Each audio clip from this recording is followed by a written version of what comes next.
नमस्कार सहकारी मित्रांनो, माझ्या YouTube चॅनलला आपल्या सर्वांचे पुनश्च एकदा हार्दिक स्वागत आहे.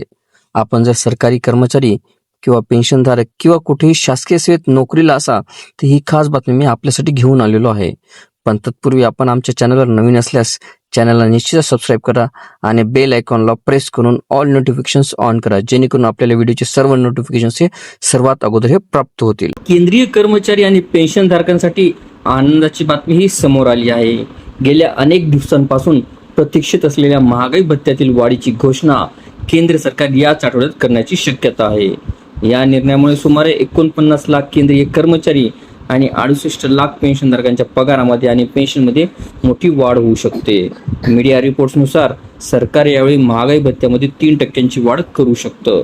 सध्या हा भत्ता 58% आहे, जो वाढून आता 61% जाणार आहे.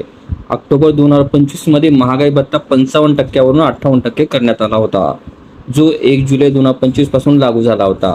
वाढत्या महागाईचा कर्मचाऱ्यांच्या क्षमतेवर होणारा परिणाम कमी करण्यासाठी सरकार वर्षातून 2दा जानेवारी आणि जुलै या भत्त्यामध्ये सुधारणा करत असते.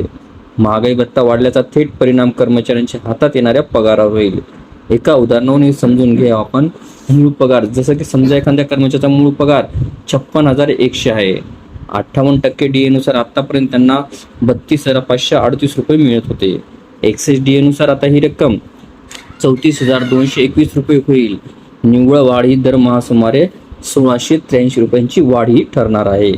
केवळ पगारवाढच नाही तर कर्मचाऱ्यांना जानेवारी ते मार्च या 3 महिन्याचा एरियस सुद्धा मिळण्याची शक्यता आहे.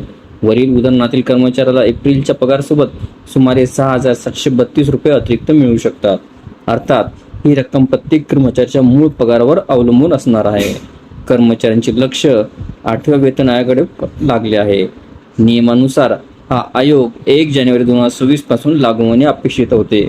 मात्र ताज्या माहितीनुसार या प्रक्रियेला विलंब होत असून तो 2027च्या मध्यापर्यंत लागू होण्याची शक्यता वर्तवली जात आहे.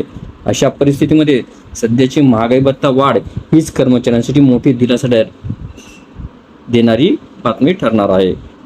आपल्याला व्हिडिओ आवडले असल्यास चॅनलला नक्कीच लाईक, शेअर आणि कॉमेंट्स करायला विसरू नका.